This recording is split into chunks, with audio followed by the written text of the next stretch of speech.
Welcome to The Explainer. Today, we're diving headfirst into the deeply fascinating and honestly highly structured cosmology of Daesun Jinriho. If you've ever looked at abstract theology and just wish someone would draw you a map, well, you are absolutely in the right place. Today, we're decoding these massive, complex, cosmic ideas into graspable concepts. We're going to look at exactly how this tradition defines the birth, the structure, and the ultimate destiny of the entire universe. But before we blast off to the edge of the cosmos, I want to start by asking a question about something much closer to home. Remember when you were a kid and you'd shout magic words? Something like "Sudi Sudi Masudi" when pretending to do magic? Well, according to the source texts we're examining today, most people recite that without ever knowing it actually comes from ancient Sanskrit, meaning something along the lines of great and good. The text makes a really great point here. Just as people playfully chant those magic words without having any clue what they mean, a lot of us casually throw around deep philosophical words, like Tao, without truly understanding what they represent in the grand scheme of the universe. So, to make sure we don't get lost out there, here is our roadmap for this explainer. First, defining the cosmic Tao. Second, a fractal universe. Third, Tael, the cosmic water. Fourth, inside the nine heavens. And finally, number 5, Gayabyak, the Great Reset. Let's get into it. All right, Section 1. Defining the cosmic Tao, beyond the buzzword. Let's anchor ourselves right now with a crystal clear definition of what the Tao actually means in this doctrine. According to the teachings of the Doju and Sanjay, the Tao isn't just some abstract, vague philosophical path you're supposed to walk on. It's actually highly specific. It is the literal, fundamental mechanism of how the universe was created and how it continues to develop. The text describes it as the absolute mother source of the cosmos.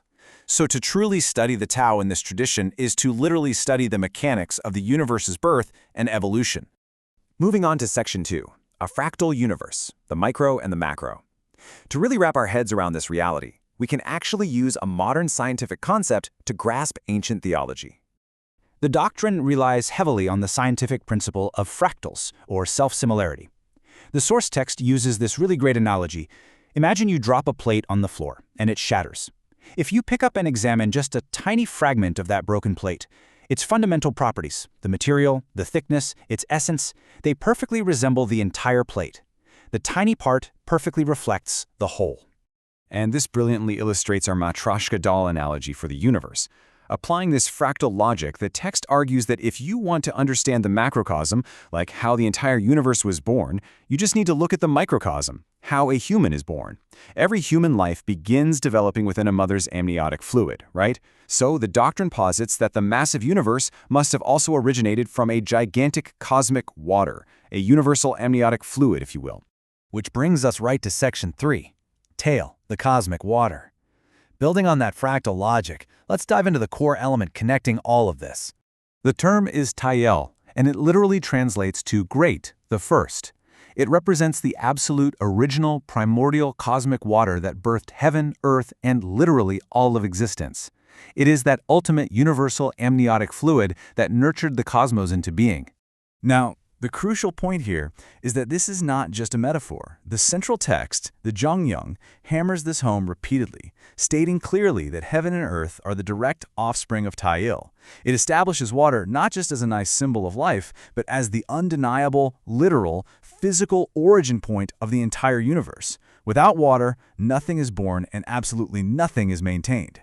And this is exactly why the ultimate spiritual wisdom in this tradition is referred to as the ocean seal, or Heian. The sources explain that true, ultimate enlightenment, the profound wisdom that practitioners are actively seeking, is finally understanding that absolutely everything, all universal principles, stem directly from this cosmic water. To hold the ocean seal is to truly comprehend the awe-inspiring reality of the water that birthed the universe. So, Section 4. Inside the nine heavens, mapping the universe. If everything came from this cosmic water, what does the resulting structure of the universe actually look like? Where do we, and the deities, actually live? To explain this, the tradition doesn't just leave it up to your imagination. They use a physical, carved architectural model called the cloud-shaped nine-tiered tower, which you can actually find at their headquarters.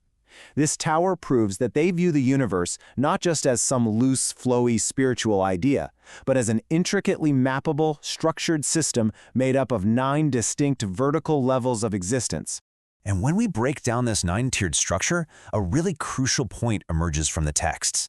Levels 1 through 7 are incredibly glorious, inhabited by these super powerful deities. But get this, even those gods are still trapped in the cycle of reincarnation.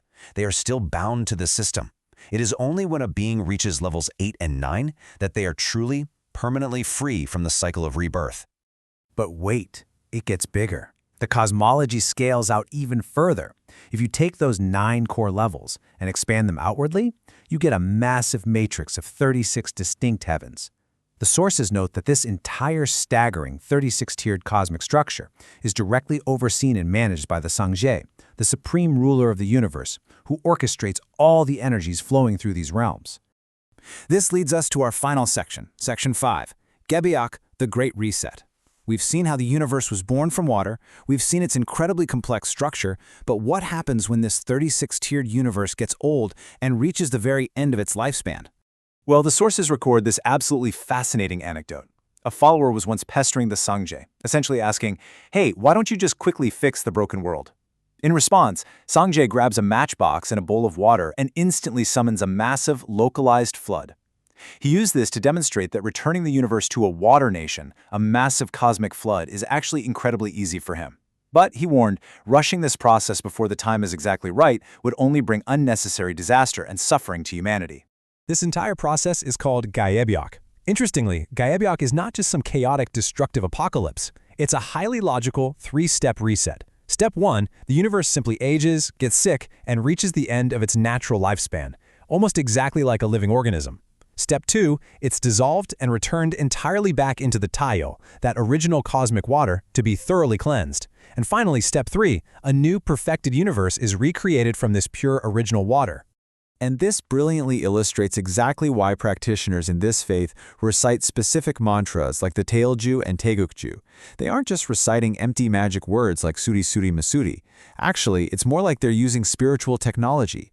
They are using these mantras as direct tools to plug right into that ultimate source energy, the cosmic water of Tail.